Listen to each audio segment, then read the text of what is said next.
Boa noite, paz seja com todos em nome de Jesus, amém? Podeis assentar. Rapaz, que compromisso sério esse,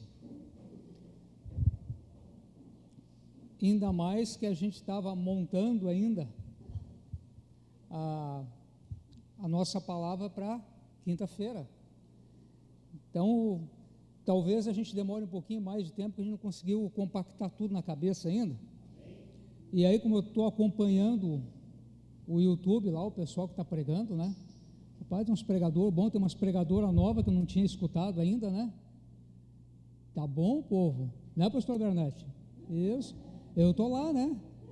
Estou lá olhando, estou observando, estou me preparando para quando chegar o meio-dia, né? Não posso fazer feio perto dessa gente toda aí. A gente brinca, irmão, mas é porque a palavra de Deus, o irmão Marcelo falou sobre a questão do frio na barriga.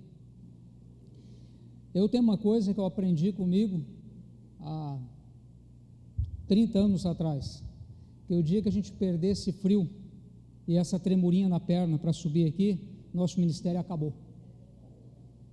Porque enquanto nós tiver isso, nós dependemos dele. E a hora que nós perder isso, nós confiamos em nós mesmos e estamos lascados. Já era. Então isso é bom, porque aumenta a nossa dependência daquele que tudo pode. Amém? Primeiro aos Tessalonicenses, dentro daquilo que o bispo nos pediu para falar nessa noite, o assunto é complexo, é difícil e é bom demais.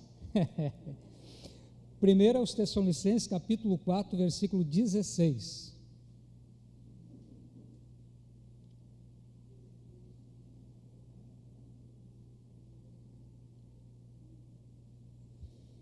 Amém? E diz assim a palavra: pois o mesmo Senhor descerá do céu com grande brado, a voz do arcanjo, ao som da trombeta de Deus. Os que morrerem em Cristo ressurgirão primeiro, depois nós, os que ficarmos vivos, amém? Seremos arrebatados juntamente com Ele nas nuvens para o encontro do Senhor nos ares, e assim estaremos para sempre com o Senhor. Amém? Glória a Deus.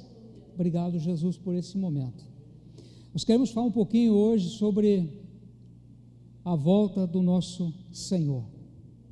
Amém? E alguém diz assim, mas como é que essa crentaiada tem certeza que Jesus vai voltar? Bom, Jeremias capítulo 1, versículo 12, o Senhor diz lá, que eu sou aquele que velo pela minha palavra para fazê-la cumprir. Então o Senhor é o principal interessado em que se cumpra a sua palavra. Todas as profecias a respeito de Jesus, a respeito da vinda do Senhor, todas elas se cumpriram com exatidão.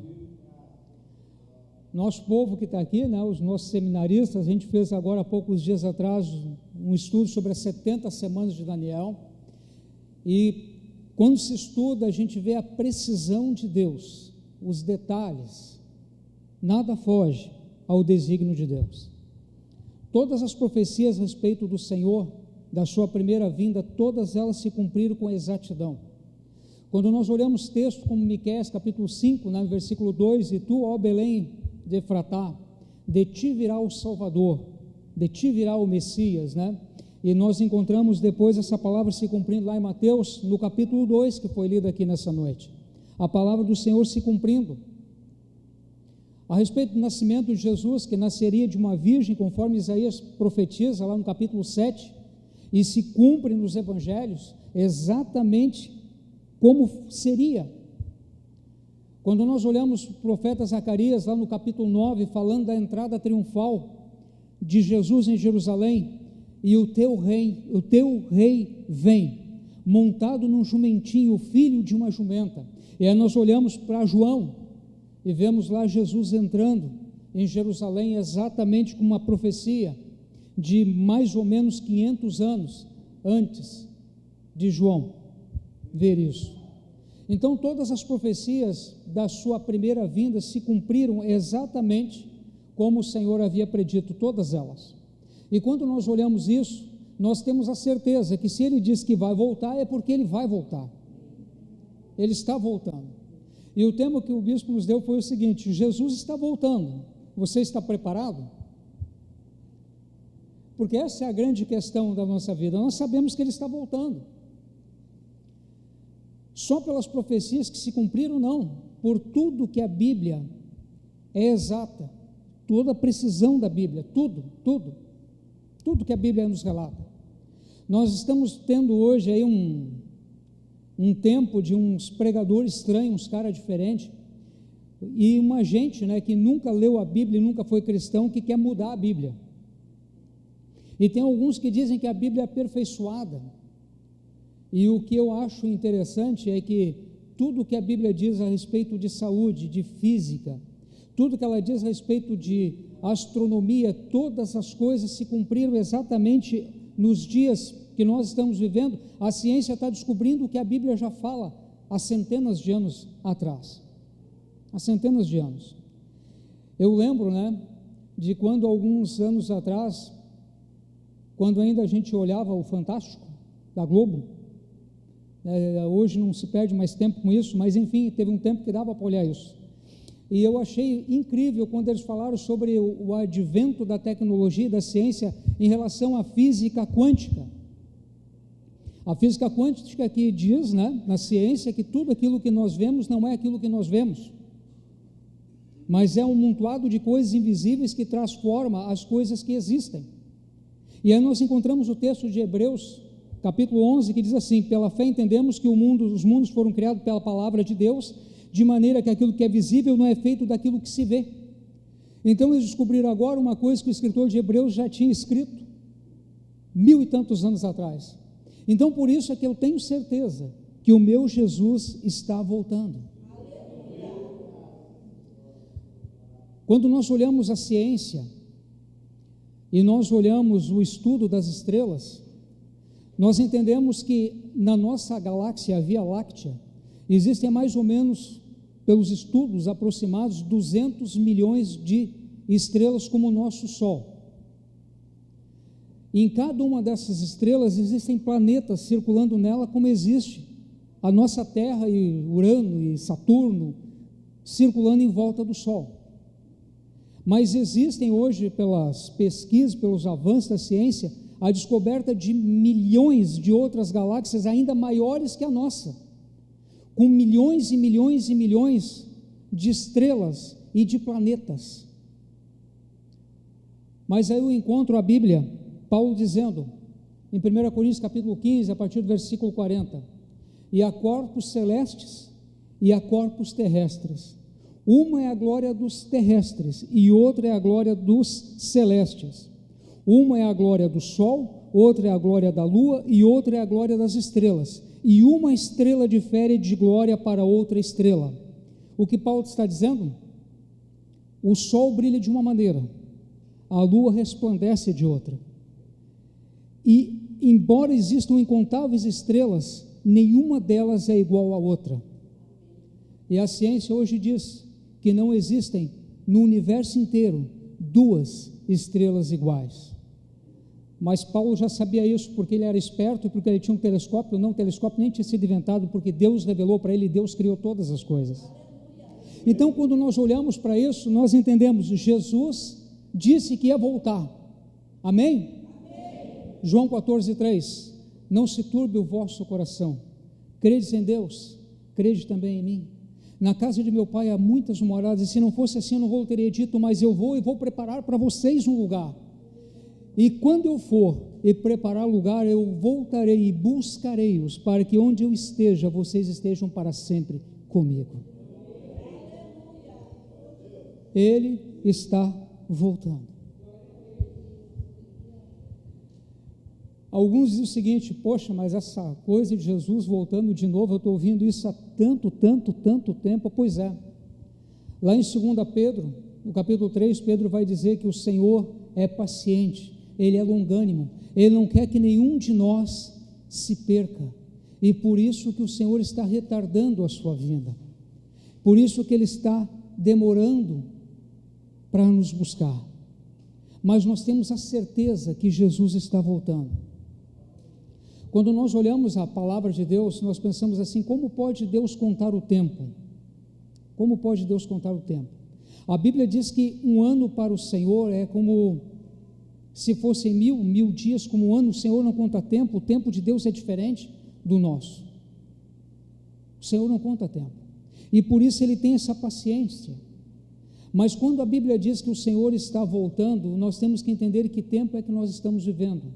Hebreus capítulo 1, versículo 1 e 2, o escritor de Hebreus vai dizer: havendo Deus falado muitas vezes aos pais pelos profetas, a nós falou-nos nos últimos dias pelo Filho, ao qual constituiu o Senhor de todas as coisas. Os últimos dias estão contados na cruz. Quando Jesus começou a falar, já estavam contando o tempo da sua vinda. A questão toda é a seguinte: eu sei que a palavra de Deus se cumpre, eu sei que ela se cumpriu. Como é que eu tenho que me preparar para receber o meu Senhor? Como? Uma das coisas mais difíceis é o tempo que nós estamos vivendo, irmãos.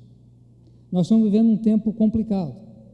Quando nós olhamos as conversões de antes e as conversões de hoje, a gente um pouco se assusta. A Bíblia vai nos dizer que o Senhor nos chamou para que a gente venha a dar fruto. O primeiro fruto que os evangelhos falam é produzir, pois, frutos dignos de arrependimento. A primeira coisa que nos leva para perto do Senhor é o arrependimento das coisas erradas que nós fizemos. E quando nós nos arrependemos, verdadeiramente Deus nos perdoa, e Deus muda a nossa vida, e Deus muda a nossa história. Deus muda tudo isso. A questão toda é quem vai subir para estar com o Senhor. Um dos textos mais claros sobre isso é o Salmo 101, verso 6. Os meus olhos procuram os fiéis da terra para que estejam comigo. O que anda em caminho reto, esse me servirá.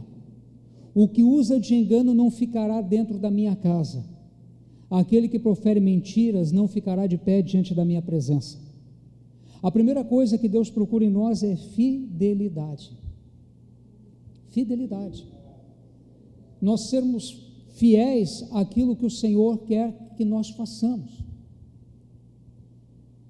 É nós termos o nosso coração voltado para aquilo que é de Deus, para a verdade que há em Deus. Tem muita gente hoje, irmão, que não está entendendo isso, que está vivendo um tempo diferente. Tem gente que está dizendo que nós estamos vivendo na grande tribulação. Rapaz, que gente leviana, que gente leviana. Apocalipse capítulo 6, capítulo 8, capítulo 9, fala a respeito da grande tribulação. Fala que durante a grande tribulação, 1/3 da humanidade vai morrer de fome e em meio aos terremotos. Fala que 1/3 da vida marítima vai morrer. Fala que o sol vai deixar de iluminar a terra, vai se escurecer. Fala que demônios agressivos serão soltos às profundezas. Fala que 1/3 das águas durante a grande tribulação vão se tornar amargas, venenosas. Apocalipse capítulo 6, versículo 16 diz que os homens vão desmaiar de temor diante das coisas que acontecerão na grande tribulação. Irmão, nós não estamos na grande tribulação. Se alguém está achando que está ruim agora, imagina para quem está a fim de ficar aqui para encarar o capeta aqui na terra. Porque a noiva vai subir, amém? E o Espírito Santo vai também. E lá vai ser festa. E quem está a fim de ficar aqui na terra para ver como é que vai ser, esteja à vontade. Porque Deus está procurando os fiéis da terra para que estejam com Ele. Como é que é o exercício dessa fidelidade? 1 Tessalonicenses capítulo 5, versículo 23, está escrito assim: o Deus de paz vos santifique completamente, e todo o vosso espírito, alma e corpo sejam conservados irrepreensíveis para a vinda do nosso Senhor Jesus. Corpo, alma e espírito. A alma é a nossa sede de emoções, é a sede das nossas emoções. Quando Jesus fala a respeito do inferno para os discípulos, ele diz: olha, vocês não temam aqueles que podem matar o corpo, mas temam sim aquele que pode jogar o corpo e a alma no inferno. A alma é a sede das emoções, é por onde nós temos os nossos sentimentos. É ela que vai ser jogada no inferno, é ela que vai sentir. O corpo é um invólucro da alma. É aquilo que em Eclesiastes está escrito, que quando morre, volta ao pó. O espírito volta a Deus. A alma, que é a sede das emoções, é o que está sendo guardado ou para o céu ou para o inferno. E quando nós olhamos para isso, nós entendemos que Deus quer a santificação completa do nosso corpo, alma e espírito. Hoje nós vemos que o corpo, para muitos, já não está mais sendo cuidado. Não temos mais o cuidado que tínhamos com o nosso corpo. Não temos. Não tem nada contra a praia.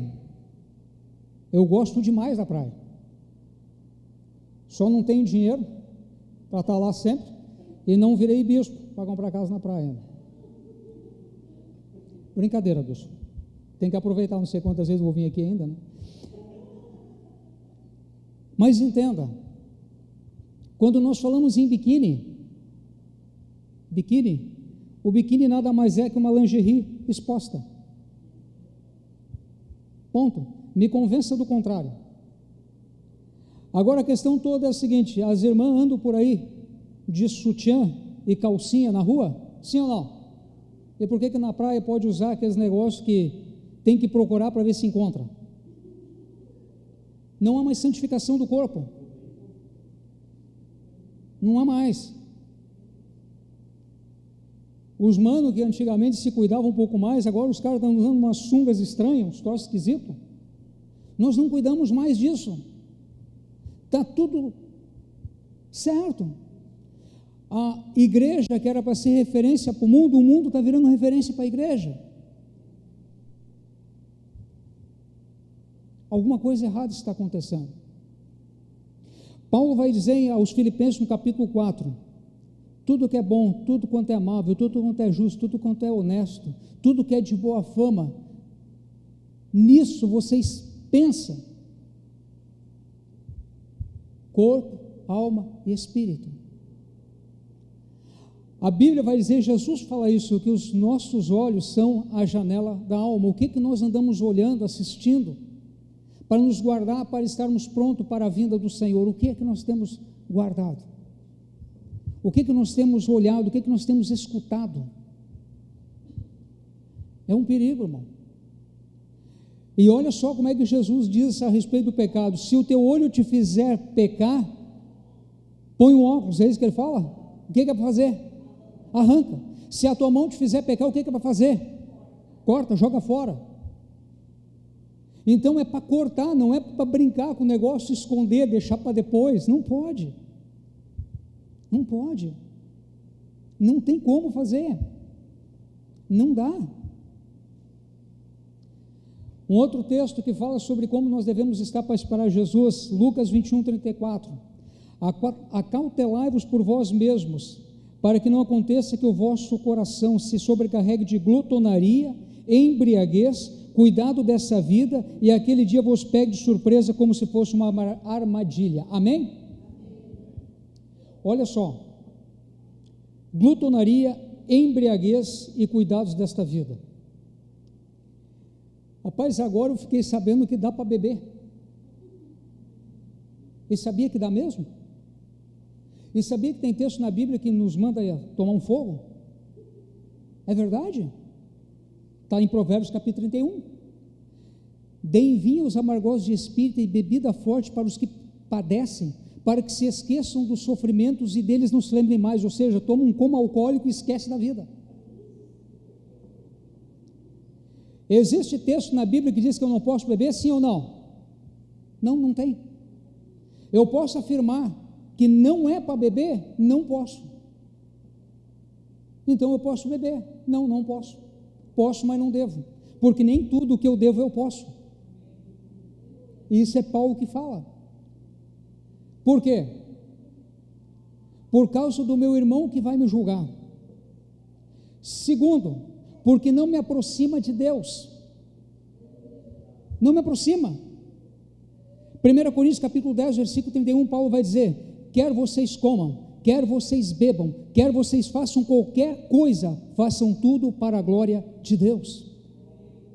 O irmão tomando uma garrafa de vinho, um caipiríssimo de vodka, glorificando a Deus, aleluias.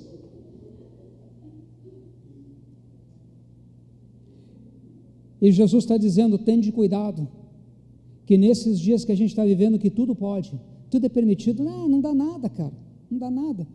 Esses dias eu disse para um camarada, disse, rapaz, mas por que você não pega uma cerveja sem álcool então?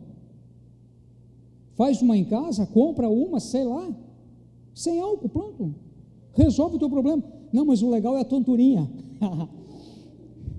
Que falta de laço, rapaz. Então a gente está perdido nesse negócio. Aí tem uns agora que estão pegando o Timóteo, olha filho, toma um pouco de vinho, faz bem para o teu estômago. Daí os caras vão dizer o seguinte, que os médicos dizem que um pouco de vinho faz bem para o coração. Não dizem não. Isso é conversa do povo, cara, não vai atrás disso não. Não é bem assim não.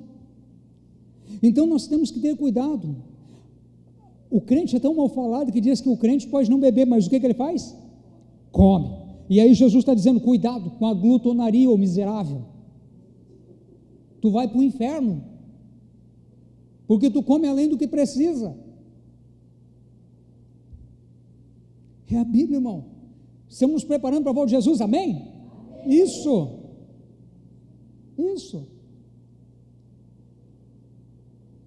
A gente fala do pecado imperdoável. Tem um pecado que é imperdoável, amém? Deixa eu dizer uma coisa, tem 3. Nós só falamos de um. Primeiro deles, o que nós conhecemos, Mateus capítulo 12, versículo 31. E disse Jesus, em verdade vos digo, que toda blasfêmia contra o Pai ou contra o Filho vos será perdoada. No entanto, a blasfêmia contra o Espírito Santo não será perdoada nem nesse mundo, nem no vindouro. Isso? Quando é que Jesus fala isso? Quando estão atribuindo ao diabo a obra que é de Deus. Então tenham muito cuidado quando o pregador está aqui na frente, dizendo uma coisa, ou o Senhor está usando alguém, tu fica assim, é o capeta. E se for Deus, irmão, tu já era.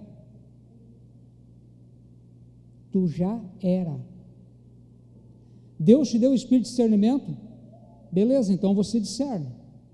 Mas se Deus não te deu o espírito de discernimento e não é o que tu está pensando, fecha a tua boquinha, guarda o teu coração e o teu pensamento, irmão. Cuidado, porque quando nós lemos Mateus capítulo 12, o pecado imperdoável é aquele que quando eu atribuo ao diabo a obra que é de Deus, e aí esse pecado não tem perdão. Segunda coisa, Mateus capítulo 6, versículo 14, e disse Jesus, perdoem, na minha linguagem, tá? Nova versão do Alex, perdoem os irmãos, perdoem-se, perdoem, porque se vocês não perdoarem aos homens as suas ofensas, o vosso Pai Celeste não vos perdoará. Segunda coisa que me tira da presença de Deus, se eu não perdoar. Se eu não perdoar, Deus não me perdoa. Se Deus não me perdoar, eu entro no céu? E aí? Então está fechada a porta do céu também. Quando eu não perdoo, aí alguém vai dizer assim, bah pastor, mas eu posso perdoar e não querer nunca mais ver o Samatiel na minha frente? Pode, tranquilo. O problema é que quando eu chegar no céu, Jesus vai dizer o seguinte, não quero ver tu aqui também, ó, desce. Porque isso não é perdão. Isso não é perdão. Terceira coisa que me tira da presença de Deus, e tem um monte de gente indo por esse caminho. Hebreus capítulo 6, versículo 4 até o 6, o escritor de Hebreus vai dizer que aqueles que uma vez foram renovados para o arrependimento e voltaram e caíram da graça e expuseram Jesus ao vitupério, ao que é o vilipêndio, as coisas são más, em verdade vos digo que não haverá para esses arrependimento. Sabe o que o escritor de Hebreus está falando aqui? Da apostasia dos nossos dias. Os apóstolos da fé, aqueles caras que hoje estão menosprezando a ceia do Senhor, aqueles camaradas que hoje estão confundindo o mundanismo com o cristianismo e aplicando isso para a igreja, aqueles caras que estão querendo modificar a Bíblia, aqueles caras que dizem que a Bíblia tem que ser atualizada, esses caras que dizem que a ceia pode ser uma pizza comida em casa com um copo de vinho, esses caras são apóstatas, estão levando um monte de gente para o inferno e eles mesmos estão sob condenação, porque caíram da graça e para eles não há renovo de arrependimento. Nós temos que cuidar dessas coisas na nossa vida, para que nós não venhamos a ser dessa maneira, porque isso vai nos tirar da presença do Senhor. E se eu não for para o céu, para onde é que eu vou? Para o purgatório. Vou lá ficar preparado lá, um pouquinho de inferno, um pouquinho de céu, para ver se eu me arrependo. Tem purgatório? Não tem, irmão. Não tem. Hebreus está escrito: aos homens está ordenado morrer uma vez, vindo depois disso o juízo. É só essa passagem aqui, irmão. E eu vou dizer para ti que é ligeiro. Nem eu pensei que era tão rápido. Há dias atrás eu estava pensando, o problema de velho é quando o velho pensa. Estava olhando lá e pensando, quando eu era garoto, eu vim com 12 anos para cá sozinho, para Novo Hamburgo, disseram que eu ia ficar rico. Mentira para mim. Vai lá trabalhar que tu enriquece, que é nada, rapaz, só me cansei. Mas enfim, e aí eu pensava o seguinte: tomara chegar aos meus 18, mandar na minha vida. Quando chegou aos 18 eu pensei, rapaz, que saudade quando eu não tinha 18, porque agora é tanto compromisso, tanta obrigação que eu até desanimei. Aí nós pensamos assim, vou chegar nos 30, a idade da maturidade. Quando eu cheguei nos 30, eu vi que era a idade da obrigatoriedade, nunca vi tanto compromisso, misericórdia. Aí eu entrei no Zenta, 40, 50, aí quando eu olhei para 50 eu pensei, rapaz, quando eu estava com 12, parece que 30 estava tão longe, 30 anos ali estava, agora que eu estou com 50, parece que 30 está tão perto, rapaz, parece que eu estou tão pertinho da colina das botas, né, da cidade dos pés juntos, que parece que não tem mais tanto tempo, irmão, não tem mais tanto tempo. E a Bíblia está dizendo o seguinte: aos homens está ordenado morrer uma vez, depois disso vai vir o juízo. Cuidado com o que você faz nesse tempo. Qual é que é a idade que nós nos preparamos para o Senhor Jesus? Você já leu isso na Bíblia? Está na Bíblia. A idade que nós devemos nos preparar para o Senhor está na Bíblia, está em Eclesiastes, no capítulo 12. Lembra-te do teu Criador nos dias da tua mocidade, antes que venham os anos que tu dirás, não tenho mais neles contentamento, antes que venham os anos que os moedores serão poucos. Ainda bem que hoje tem esse monte de recurso, onde até a picanha vai ficar dura. Cuidado com os dias que os guardas da casa serão fracos, as pernas. Os guris, esses dias a gente foi para uma brincadeira, eles vamos jogar uma bola, assim, não sou doido? Depois vão ter que chamar o UTI móvel para me levar embora. Não dá. É tempo de nós olharmos para a nossa vida e ver que ela é curta, que não há muita coisa para nós fazer e Jesus está voltando. E para quem quiser ir para o inferno, primeira coisa que eu tenho que entender, Mateus capítulo 25, versículo 41, Jesus vai dizer que o inferno foi criado por o diabo e por seus anjos, não foi para nós. Mas quem quiser fazer companhia para o capeta está liberado. Quem é que vai para o inferno? O Salmo 9, verso 17 vai dizer: todo ímpio vai ser lançado no inferno e todo aquele que se esquece de Deus. Duas coisas: o ímpio não é quem está fora da igreja, o ímpio muitas vezes está dentro da igreja. O ímpio é aquele que no seu coração tem maldade, que é o mal dos outros, é impiedade. Quem é mais que vai para o inferno? Quem se esquece de Deus, só se lembra de Deus quando precisa. Dor de cabeça, meu Deus, o que eu fiz? Cura-me, Senhor. Mas esquece de Deus assim que o mal vai embora. Esses são aqueles que vão para o inferno. É a Bíblia que está dizendo. Aqueles que negligenciam o seu tempo com Deus. Como é que é o inferno? 2 Pedro 2,17 diz que é um lugar de densas trevas, lugar de escuridão total. Às vezes o cara me pergunta, como é que eu consigo mensurar isso? É fácil. Quando nós acordamos de noite na nossa casa, deu aquela vontade de tomar água, de ir ao banheiro, nós acordamos para não acordar as crianças, não acordar o esposo, nós vamos abrindo os olhos, como? Devagarinho, e aí vai acostumando com a escuridão, e aí nós conseguimos, o ambiente que a gente está, a gente consegue levantar sem acender no inferno, não tem como, é denso, vai ter alguém caindo do teu lado, outro rangendo os dentes daqui, daqui a pouco vem um e cai por cima de ti, que tu não sabe nem quem é, vem um demônio te dar uma cutucadinha, e tu está lá sem saber o que está acontecendo por toda a eternidade. Mateus 25:30, Jesus vai dizer que é um lugar de pranto e ranger de dentes, de sofrimento eterno, sem fim. Apocalipse 20:10 está escrito que quem for para o inferno vai ser atormentado de dia e de noite, para sempre, sempre e sempre. E mais uma vez o que Jesus diz em Mateus 10, não temam aqueles que podem matar o corpo, antes temam aquele que pode lançar o corpo e a alma no inferno.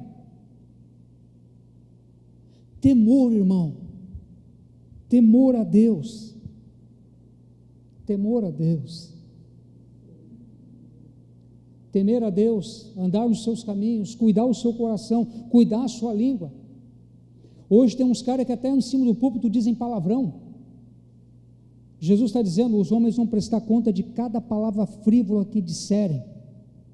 Paulo está dizendo, lá na sua carta aos Colossenses, vocês já foram transformados, então que não haja na sua boca mais palavras torpes. E Jesus vai dizer que a boca fala do que o coração está cheio. Gente que não conhece Deus, não conheceu Jesus, acha que conhece, mas quem tem boca suja não conhece Deus. Fico imaginando você contando piada de sogra, de papagaio, de não sei o que para Jesus. Eu fico imaginando nós tudo numa rodinha contando piada para Jesus. Jesus ia se maravilhar com nós. Eu fico imaginando uma reunião de Jesus com os discípulos. Vamos para uma descontração ali no Getsemane, vamos lá, vamos contar umas piadas agora. Esse é o mundo que nós estamos vivendo. Quem quiser ir para o céu, amém? Amém? Vamos para o céu, amém? Como é que é no céu? 1 Coríntios capítulo 2, versículo 9, um dos textos que eu mais gosto na Bíblia. As coisas que o olho não viu, as coisas que o olho não viu, que o ouvido não ouviu, que o coração do homem não desejou, é aquilo que Deus preparou para todo aquele que o ama. Imagine qualquer coisa bonita dessa terra, a mais bonita que você já viu. Paulo está dizendo o seguinte, não é para comparar com o que Deus está nos preparando, não dá para comparar. Apocalipse capítulo 21, versículo 7, está escrito, quem vencer herdará todas as coisas, herdeiro de Deus, ele será o meu filho e eu serei o seu Deus, tudo será nosso. Apocalipse 21, 4, e Deus enxugará dos nossos olhos todas as lágrimas. 1 Pedro 5,4, receberemos do Senhor a imarcessível, a inimaginável, a que não há comparação, a incorruptível coroa de glória. Isso é para quem vai para o céu, irmão. E o texto mais legal, 1 João 3,2, naquele dia nós veremos Jesus como Ele, porque nós seremos como Ele. Dá para pensar nisso, irmão? E tem gente caminhando a passos largos para o inferno. Vigilância, irmão, vigilância. Quando a gente fala em vigilância, pensando no texto que nós lemos, pois o mesmo Senhor descerá do céu com grande brado, a voz do arcanjo, ao som da trombeta de Deus, e os que morrerem em Cristo ressuscitarão primeiro, depois nós, os que ficarmos vivos, seremos arrebatados e para sempre estaremos com Ele. Quando é que vai acontecer isso? Pode ser hoje.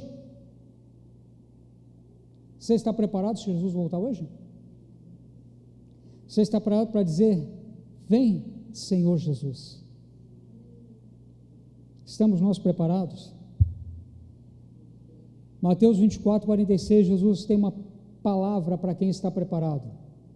Bem-aventurado o servo, que quando o seu Senhor vier o achar servindo assim, vigilante, prudente, contemplando a glória, preparado. Em verdade vos digo que confiará a esse servo todos os seus bens. Todos os seus bens. Lucas 12:35. Estejam cingidos os vossos lombos e acesas as vossas candeias. Bem-aventurado o servo que, quando o seu senhor o vier, o achar assim vigiando. Em verdade vos digo que o Senhor se cingirá, vos fará sentar à mesa e vos servirá. Para quem serve ao Senhor Jesus em verdade nos dias de hoje, deixa eu te dizer uma coisa: nós vamos ouvir a trombeta soar e nós subiremos para lá com o Senhor. Nós veremos aquilo que Estevão viu. Está lá em Atos, que Estevão olhou e viu o Filho do Homem de pé, esperando por ele. Assim estará o Senhor, ele se levantará do seu trono, ele virá, e nós subiremos, e os anjos, aqueles anjos que lá em Hebreus está escrito, os anjos são espíritos ministradores enviados para guardar aqueles que herdam a salvação. Temos anjos que guardam de nós, que estarão enfileirados, e nós passaremos pelo meio. E Lucas 12:35 é Jesus que diz isso: haverá uma mesa. Imagina Jesus. A Bíblia diz em Apocalipse que lá nós teremos um novo nome, que só quem recebe, quem dá, o conhece. Mas como eu não conheço, meu servo Pedro Paulo, eis aqui a tua cadeira, senta. Bernadette, minha filha, eis a tua cadeira aqui, senta. Lu, tem uma cadeira para ti lá, senta. Vocês me serviram lá, agora é a vez de vocês serem servidos. Em verdade vos digo, ele vos fará sentar à mesa, se cingirá e vos servirá. É Jesus quem falou. Lucas capítulo 12, a partir do versículo 35. Há uma esperança, irmão, para quem serve a Cristo. De qualquer jeito, não. Todo o vosso corpo, alma e espírito em santidade. A trombeta vai soar. Quer você queira ou não, ela vai soar. Pode ser hoje, pode ser agora. E Jesus estará voltando para buscar a sua noiva. Hebreus 12:14. Segui a paz com todos e a santificação, sem a qual ninguém verá o Senhor. Se nessa noite você veio para cá e tem uma amargura, raiva de alguém, continuando Hebreus 12:15, tende cuidado, que nenhuma raiz de amargura brotando vos perturbe, que por essa raiz de amargura muitos se contaminem. A raiz de amargura contamina a igreja, irmão, contamina a família. Por isso que nós temos que perdoar. Perdoar. Você acha que é difícil? E Jesus? Você acha que é difícil? E Estevão? Você acha que é difícil? E Paulo? Timóteo, meu filho, vem depressa. Traz a capa, traz os livros de pergaminhos, está chegando a minha hora.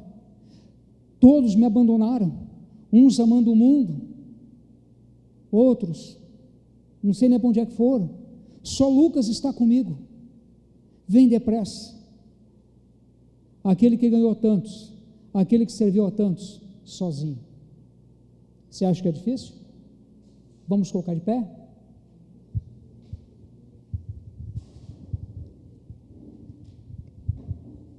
Jesus está voltando.